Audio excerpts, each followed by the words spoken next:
네, 안녕하세요. 21년도의 마지막 수요 예배입니다. 마지막 수요 예배를 드릴 수 있게 돼서 정말 기쁘게 생각하고 참 감사하는 마음이 연말 되니까 이렇게 막 생기는 것 같습니다. 누가 무언가를 주지 않아도 기뻐하고 감사하는 마음이 듭니다. 하나님께서 우리를 그렇게 인도하시고 또한 1년을 돌아볼 때 우리가 정말 감사한 것들이 많고 하나님께 감사를 드릴 수밖에 없는 그런 1년이었던 것 같습니다. 교회에 또한 감사드리고 또한 많이 섬겨주신 성도님들에게 또한 감사하고 또한 저를 지지해주는 가족들에게도 감사하고 같이 사역하는 우리 사역자님들에게도 감사하는 마음이 생기는 것 같습니다.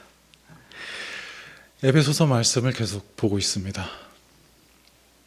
오늘 지난주와 똑같은 본문을 읽었습니다. 이어지는 내용을 계속 설명하기 위해서 말씀을 읽었습니다. 에베소서의 말씀에 따라 우리는 한 지체가 되었습니다. 하나님이 한 분이시고 하나님이 우리에게 주신 것이 하나입니다. 우리가 하나를 받았기 때문에 내가 받은 것과 여러분이 가진 것이 모두 같은 것입니다. 때문에 우리가 한 나라이고 한 백성일 수밖에 없습니다. 하나님이 같은 것을 주셨는데 우리가 다른 것이다 말할 수 없습니다. 그것은 하나님께 잘 못 받은 것이죠. 우리가 가진 것이 하나이기 때문에 우리가 하나입니다. 하나님이 우리에게 하나를 주셨고 또한 우리가 받은 것이 하나이기 때문에 우리가 서로 하나의 공동체, 하나의 백성, 한 하나님의 나라가 되었다라고 에베소서는 계속 이야기하고 있습니다. 또한 하나님이 우리에게 주신 명령이 하나입니다. 우리가 이미 받은 것이 하나이고 또한 우리가 향하여 나아갈 그 목표가 하나입니다. 그러므로 우리에게 두 가지 길이 있을 수 없습니다. 우리가 한 목표를 가지고 한 지점을 향하여서 나아갑니다. 하나님의 우리를 하나의 모습으로, 동일한 하나님의 거룩한 그 모습으로 우리를 바꾸어 가실 겁니다. 그렇게 우리가 하나가 되었고 그렇게 우리가 한 방향과 한 목표와 하나의 사랑으로 한 공동체가 되었습니다. 우리가 하나 되는 것이 무엇인가 라고 많은 이야기를 했는데요. 결국 우리가 하나 된 것, 여러분과 죄가 하나 된 것은 결국 우리가 서로 사랑할 때 그것이 하나 된다라고 말씀은 말하고 있습니다. 서로 사랑함으로, 서로 사랑해 줌으로 우리가 하나 되는 공동체를 지켜나간다. 하나님이 주신 방법이 이것입니다. 이것을 우리가 가지고 있는 것이죠. 하나님이 우리를 서로 사랑으로 묶으실 때 지난주에 우리에게는 사랑의 도구들이 있다 말했습니다. 우리가 서로를 사랑할 수 있는 방법들이 각자에게 있다 말했습니다. 그것이 하나님이 주신 은사라고 했습니다. 하나님은 각자가 가장 잘할 수 있는 선물들을 주셨습니다. 그것을 우리가 은사라고 말하면서 우리가 다 그것을 받았다 말했습니다. 에베소서에서는 특별히 말씀을 잘 전할 수 있는 직분들을 소개하고 있는데요. 또 다른 본문에서는 다른 직분이 있다 말씀드렸습니다. 그러면서 그 직분이 높은 것이 없고 낮은 것이 없다 말했습니다. 하나님이 주신 역할이기 때문에 무엇이 귀하다 우리가 판단할 수 없다 말했습니다. 다만 우리가 서로를 사랑함으로 자기가 받은 것을 이렇게 공동체 내에서 잘 이렇게 꺼내어 섬길 수 있는 것이 귀하다라고 말했고, 더 귀한 은사가 있는데 그것은 사랑이라고 말했었습니다. 그러므로 우리가 그 사랑으로 서로 하나가 되는 것이죠. 이렇게 말할 때, 아, 그렇구나. 내가 받은 것이 작아 보였는데 귀한 거구나. 내가 받은 것이 별로 이렇게 돋보이지 않고 하찮아 보였는데, 아, 이게 소중한 거구나 라고 생각할 때 우리에게 유익이 있습니다. 그런데 이 말씀을 약간 오해하면 안 됩니다.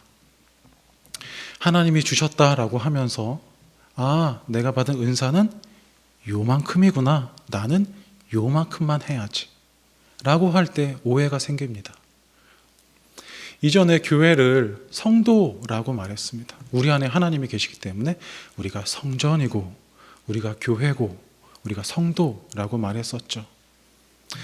코로나가 시작되면서 우리가 온라인 예배 했습니다. 온라인 예배 끝나고는 교회에 나와서 우리가 함께 예배하는 것이 마땅합니다.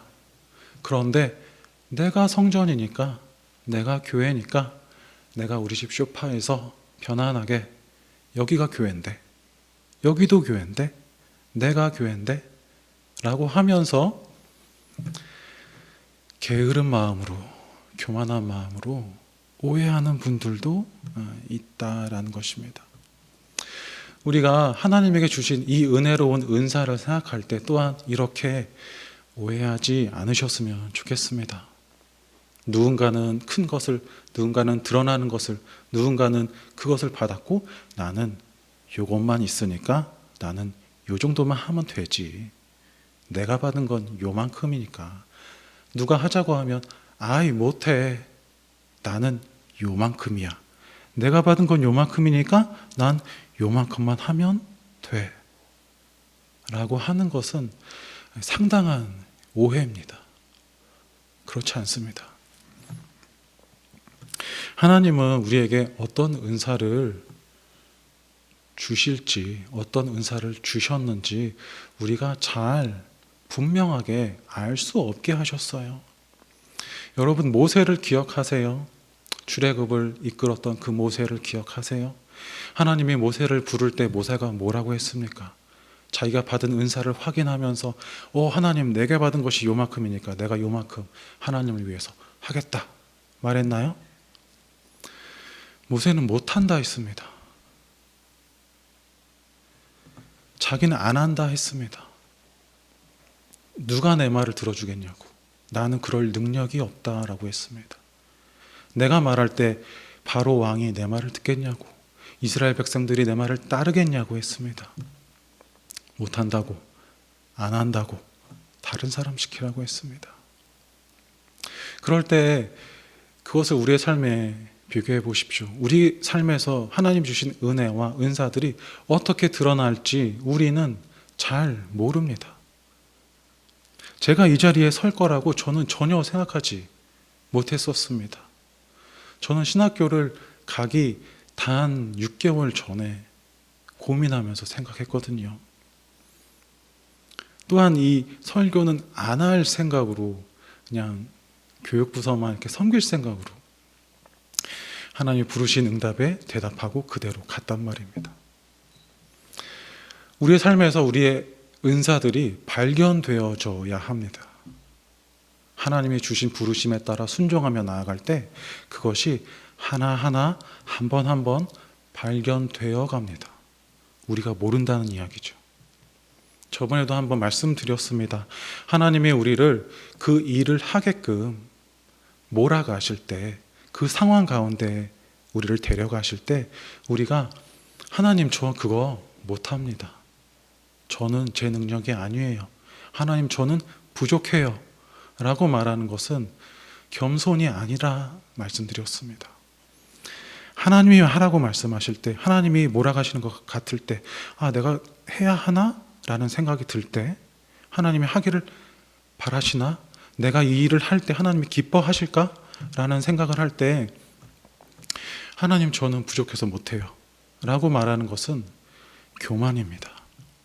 하나님이 하라 라고 말할 때 내가 못한다고 하는 것은 하나님의 크신 능력과 부어주시는 은혜를 나는 그것으로 하지 않는다는 이야기예요. 그것으로 내가 움직이지 않는다는 이야기입니다. 내 삶은 내가 선택하겠다는 뜻이에요. 하나님이 주시는 나에게 그런 명령들을 내가 거부하는 것이죠. 그것은 교만입니다. 하나님을 향한 겸손이 아니에요. 하나님이 우리를 교회 가운데 어떻게 사용하실지 우리를 그냥 내어드려야 합니다. 내가 선택하고 내가 판단할 수 없는 것이에요. 이런 부분에서 하나님이 우리에게 은혜를 주셨지만 이런 부분에서 우리에게 부족함이 있습니다. 이런 부분에서 하나님이 은혜를 주시고 교회를 섬길 수 있게 하셨지만 우리가 이런 지점에서 연약함이 드러납니다. 하나님이 우리에게 은혜를 주시고 은사를 주시고 섬길 장을 주시고 섬길 성도가 있지만 우리에게 주신 건강과 우리에게 주신 재물이 있지만 이 일이 내 일이 아니라고 생각해요. 이 지점에서 우리가 하나님이 받은 은혜에 대해서 오해할 때가 있다는 이야기입니다. 이 지점에서 우리의 부족함이 여실히 드러납니다. 하나님이 주신 은혜와는 다르게 우리의 부족함이, 우리의 연약함이 교회 내에서 드러난다는 이야기입니다. 이런 지점에서 우리가 서로를 향하여서 사랑하지 못하는, 하나 되지 못하는 부분이 있다라는 겁니다. 그러므로 오늘 말씀이 우리에게 하시는 메시지가 있는 것이죠.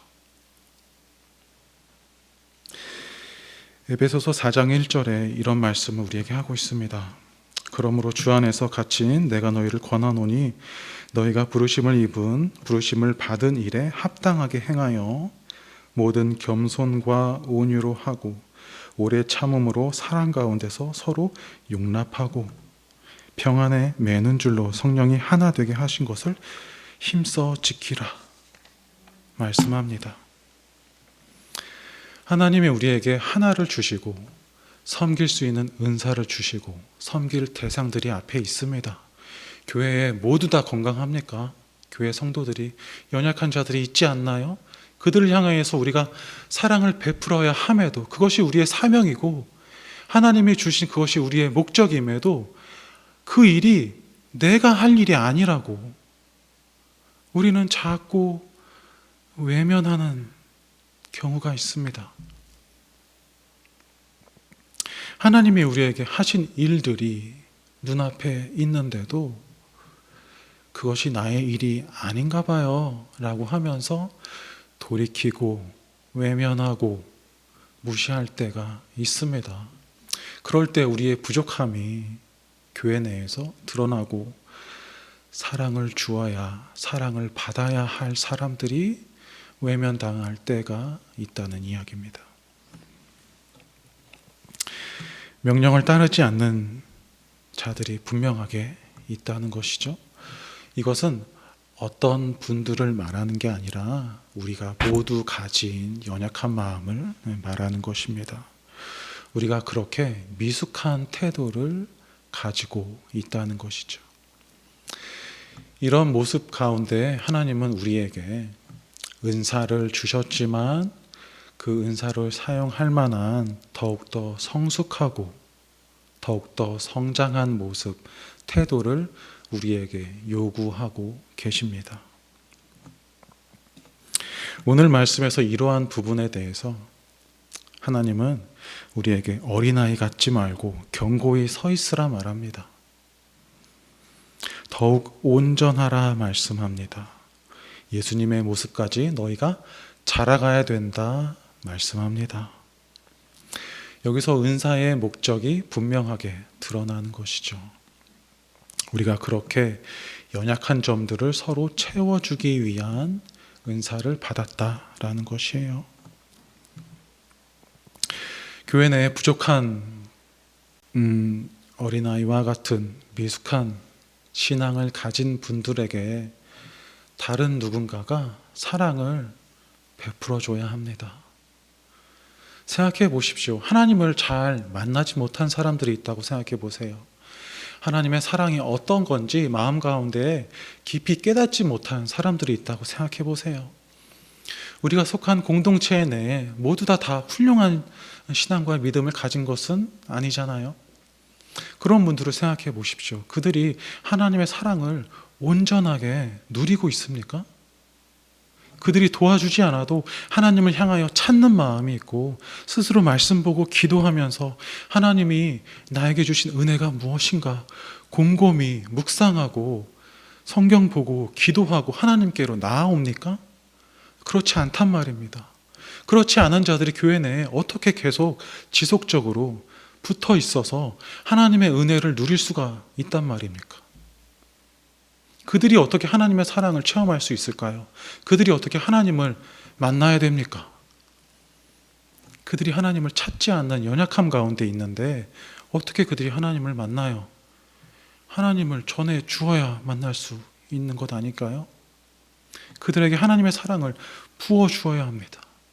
그들에게 그들의 영혼 가운데 하나님의 사랑을 이렇게 풍성하게 적셔 주어야 합니다. 하나님이 우리에게 그 일을 시키셨단 말입니다. 그것이 우리의 할 일이라고 말이에요. 그래서 연약한 자들이 사랑을 받아서 하나님 안에 온전하게 거하고 그들이 또한 성숙하게 되고 성장하게 하는 것이 바로 교회의 하나됨의 이유라는 것입니다.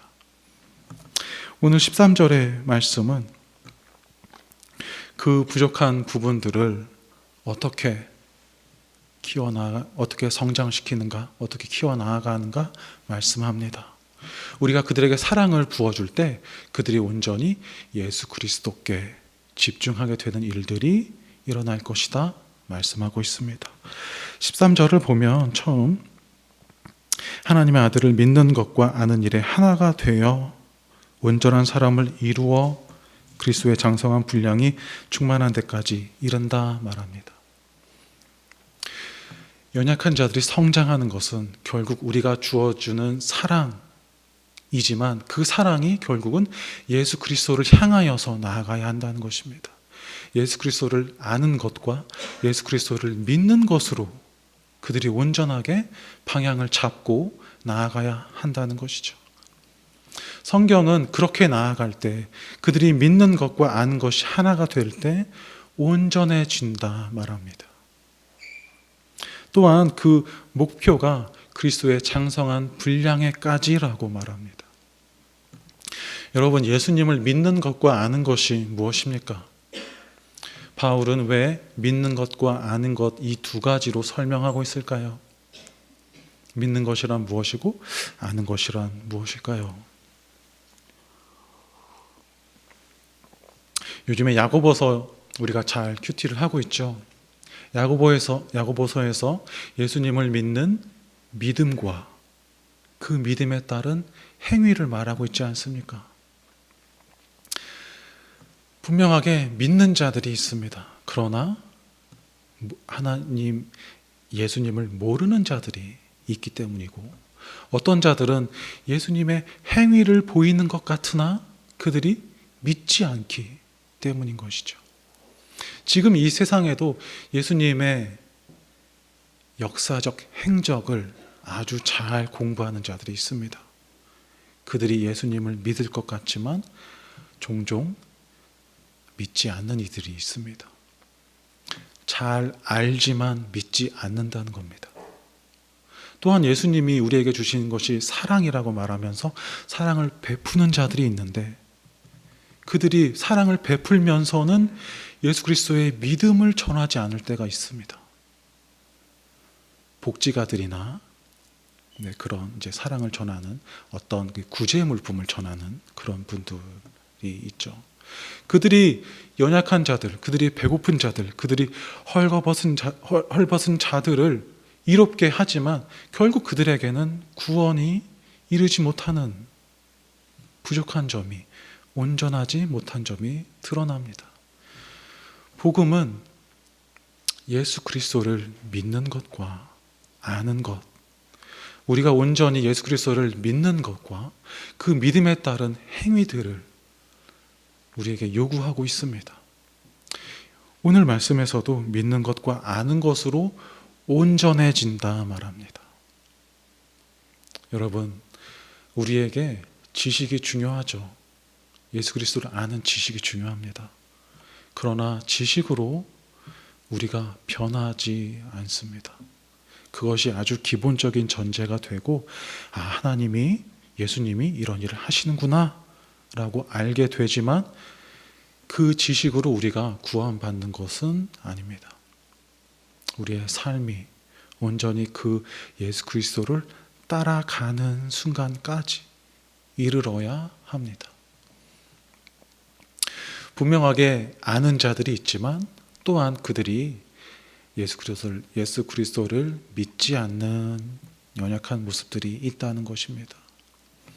오늘 말씀은 그로써 그들이 완전해진다 말합니다. 우리가 16절까지 읽었지만 그 뒤에 17절에서 24절까지는 지금 우리가 읽은 말씀과는 조금 다른 관점에서 하나님을 믿지 않고 알지 못하는 자들의 이야기를 조금 하는데요. 18절에 이렇게 말을 합니다. 그들의 총명이 어두워지고 그들 가운데 있는 무지함과 그들의 마음이 굳어짐으로 말미암아 하나님의 생명에서 떠나 있도다. 하나님을 아는 지식이 있다 해도, 또한 그것이 그들의 총명함과 지혜라고 해도 그것이 예수 그리스도를 떠나 있을 때 오늘 말씀에서는 그들이 생명에서 떠나 있다 말하고 있습니다. 그러므로 우리가 하나님이 주신 성장을 위해서, 성숙함을 위해서 우리가 알고 있는 믿음과 그 믿음에 따른 행위가 어때야 하는지 분명하게 우리의 삶에서 드러나야 하는 것이죠. 우리가 성경을 보면서 하나님은 사랑이구나, 하나님 우리에게 사랑해 주셨구나, 그래서 우리가 사랑해야 하는구나, 그렇구나 라고 하고 집에 돌아가면 이것이 우리에게 무슨 유익이 있겠습니까? 우리가 사랑할 수 있어야죠. 그래야 그 말씀이 우리 안에 거하고, 그래서 연약한 자들이 성장하고, 그래서 교회가 든든해지고, 그래서 우리가 하나 되고 하나님의 공동체가 되는 것이 아니겠습니까? 그렇게 우리의 믿음과 아는 것에 하나가 되어야 한다라고 말씀하고 있습니다. 우리가 받은 은사들이 바로 이런 목적을 가지고 있는 것이죠. 우리가 각자 받은 은사들이 교회 내에서 우리가 섬김으로 작동할 때 결국은 그것이 예수 그리스도를 향하여서 나아가게 해야 합니다. 그 사랑을 받는 자들이 온전히 그것을 누림으로써, 기뻐함으로써 이 사랑이 어디서 왔는가, 나에게 부어주는 이 사랑이 누군가에게로부터 왔는데 이 사랑이 그가 어디서 받은 사랑인가, 그는 어디서 받은 사랑을 나에게 이렇게 부어주고 있는가, 바로 예수님에게로 집중하게 만들어주는 것입니다. 그래서 우리가 그들에게, 연약한 자들에게 그리스도의 사랑을 부어주어야 하는 것이죠. 하나님이 우리에게 사랑을 주심으로 우리를 변화시켰습니다. 우리가 다 그 사랑에 감동하고 감격한 자들이 아닙니까? 우리가 그 사랑을 갚을 길이 없어서 하나님 앞에 눈물을 흘리고 하나님께 마음을 드리지 않았습니까? 하나님이 우리에게 주신 사랑을, 우리가 어둠 가운데에서 살다가 하나님의 그 빛의 자녀가 된 우리의 영혼을 우리가 무엇으로 하나님께 갚을 수 있겠습니까? 그 사랑을 연약한 자들에게 경험케 하는 것, 그러므로 우리의 사랑을 그들에게 부어주는 것, 그들이 결국은 다시 예수 그리스도를 향하여 눈을 돌리고 이 사랑의 원천이 예수 그리스도라는 것을 바라보게 하는 것이 우리의 은사의 목적이라는 것이죠. 더 큰 은사가 그래서 사랑이라고 하지 않았습니까?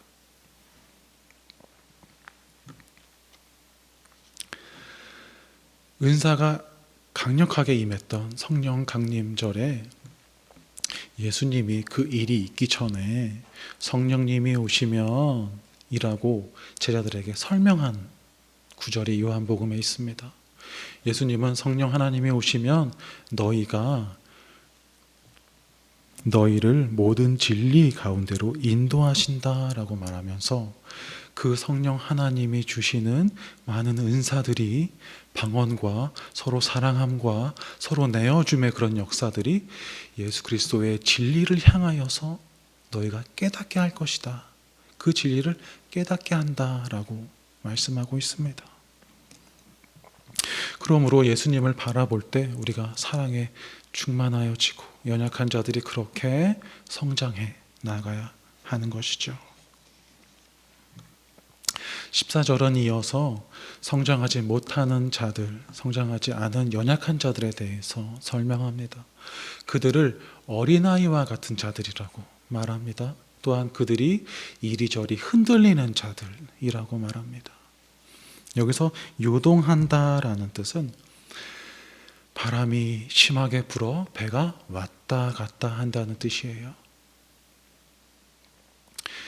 우리가 하나님의 말씀으로 기준 삼지 않고 세상의 이야기들을 들을 때 이것이 옳은가 저것이 옳은가, 이것이 우리에게 구원을 주는가, 이것이 우리에게 기쁨을 주는가, 그것을 항상 쫓아다니는 삶을, 예수 그리스도가 없는 삶은 그것들을 쫓아가는 삶을 살게 합니다.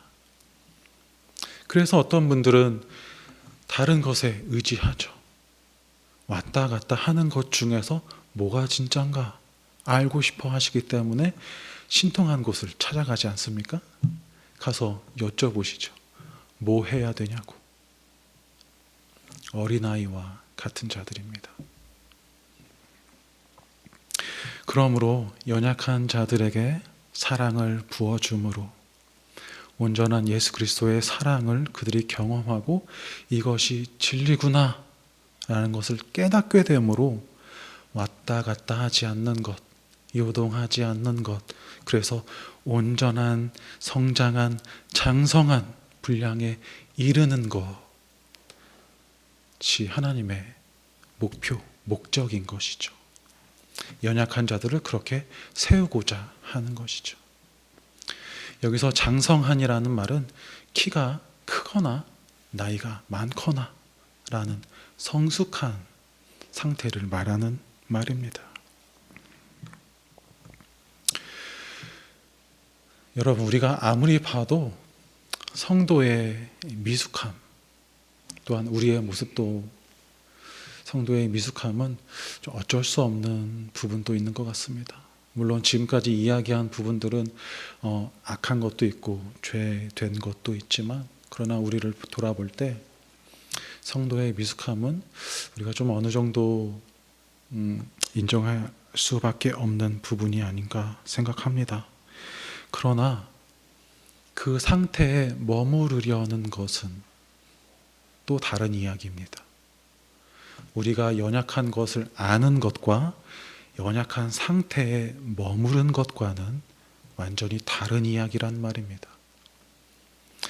우리가 인간됨으로, 우리가 죄로, 우리의 마음이 연약함으로 보고 싶지 않아도 보게 되고 생각하고 싶지 않아도 생각하게 되고, 이 머리에 그 생각들을 어떻게 지우개로 지워버리고 싶어도 머리에 드는 생각들을 우리가 주체하지 못해서 괴로워하는 것, 우리의 인간됨의 연약함의 상태가 있다는 것이죠. 그러나 그것에 머물러 있다는 것은 또 다른 이야기란 말입니다. 그것은 분명한 하나님 앞에 죄입니다.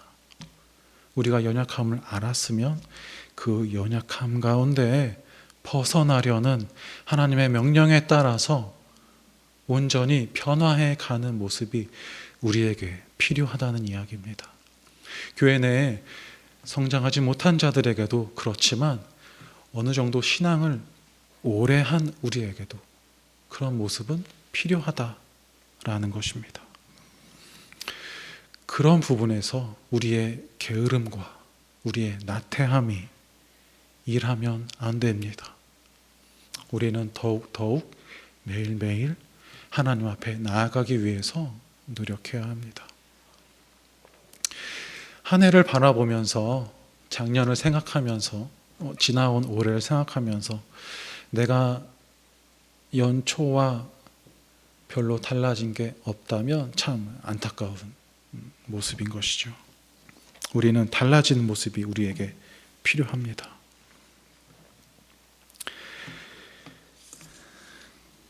에베소서는 이렇게 말하고 있습니다. 유혹의 욕심을 따라 썩어져가는 구습을 따르는 옛사람을 벗어버리고 오직 너희의 심령이 새롭게 되어 하나님을 따라 의와 진리의 거룩함으로 지으심을 받은 새 사람을 입으라 말합니다. 우리의 연약함을 볼수록 우리는 더욱더 성장하기 위해서 발버둥 쳐야 합니다. 가끔 여러분 그럴 때 없으세요? 자신의 죄를 바라보면서 야, 정말 나는 어떻게 이렇게 죄인인가 생각할 때 있으신가요? 혹시 없으신가요? 제가 가끔 그런 상상을 했던 적이 있습니다. 머리에서 그 생각이 지워지지가 않아서 내가 할 수만 있다면 머리를 잘라서 뇌를 쪼개서 그 생각을 좀 끄집어내고 싶다, 이런 생각을 했던 적이 있었습니다. 만약 그렇게라도 할 수 있다면, 내가 그 생각을 안 할 수 있다면, 내가 그 욕심과 그 교만과 그 쓸데없는 생각들을 좀 안 할 수 있다면 내가 좀 그랬으면 좋겠는데, 머릿속에서 생각하는 그 어리석은 그 생각들이 계속 생각이 나는 것이, 그때에 들었던 그 한탄이 마음 가운데 있었습니다. 우리의 연약함이 어쩔 수 없다라고는 말해도 그 자리에 머물러 있다, 나는 요 정도야, 하나님이 내게 주신 은사는 이만큼이야, 내 자리는 여기야 라고 말하는 것은 너무 안타까운 모습입니다. 우리는 매일매일 새로워져야 됩니다. 하나님은 우리에게 항상 새로운 것을 부어주고 계세요. 우리가 오늘 새로운 삶을 살고 있지 않습니까? 우리의 얼굴이 오늘 어제보다 새로워지지 않았습니까? 우리 얼굴에 비록 주름살이 늘고 뭔가 생기기는 하지만 우리가 사는 이 하루가 새로운 삶이 아닙니까? 하나님이 부어주신 은혜가 새롭지 않은가요? 어제와 똑같은가요? 우리는 새로운 삶을 살아가야 합니다. 우리는 새 사람이 되었습니다. 또한 새 사람이라고 말할 때 우리에게 굉장한 위로가 있죠. 예전 일을 생각할 때 우리가 했던 실수들, 우리가 했던 말 실수들, 그런 것들이 우리를 붙잡고 있을 때가 있어요. 그런 것들이 여전히 우리 마음 가운데 상처가 될 때가 있습니다. 내가 왜 그때 그런 말을 했는가? 내가 왜 그때 그 감정을 가져서 일을 그르쳤는가? 왜 관계를 깨트렸는가? 내가 왜 그 마음으로 그 말을 해서, 이렇게 스스로 우리가 자책할 때가 있단 말입니다. 오늘 말씀은 우리가 새로운 사람이 되었다 말합니다. 새로운 영혼 가운데, 하나님과의 새로운 관계 가운데 우리가 새로운 삶을 살기 원합니다. 세상은 굉장히 빠르게 달라지고 있습니다. 하나님도 우리에게 새로운 은혜를 주고 계십니다. 그런데 우리는 제자리에 있는 것을 좋아합니다. 어제 했던 것 그대로 하는 것을 좋아하고요. 똑같은 것 좋아합니다. 먹는 것도 똑같은 것, 했던 것도 똑같은 것, 가는 길도 똑같은 길, 하는 것을 우리의 이 사람의 습성이 좋아한단 말입니다. 하나님이 주시는 새로운 마음에 우리가 그 마음에 귀를 기울이고 나아갔으면 좋겠습니다. 그렇게 우리가 사랑 안에서 15절의 말씀처럼 참된 것을 하여 범사에 그에게까지 자라가야 합니다. 그럼으로써 하나님은 교회를 섬기고 키우고 성장시키고 싶어 하세요. 여러분, 성장하는 모습, 우리 교회의 성장하는 모습 보고 싶지 않으세요? 보고 싶지 않으세요? 제가 집에서 아이를 키우지 않습니까? 아이를 볼 때 소망이 있습니다. 이놈이 언젠가는 지 똥은 지가 닦겠지 라는 소망이 있단 말입니다. 제가 그 소망을 기다리고 있어요. 제가 유년부, 유초등부 전도사로서 보면 저는 약 6년 동안 이 아이의 응가한 엉덩이를 닦아주면서 그때를 기다려야 합니다. 초등학교 1학년, 2학년쯤 되면 스스로 처리를 하더라고요.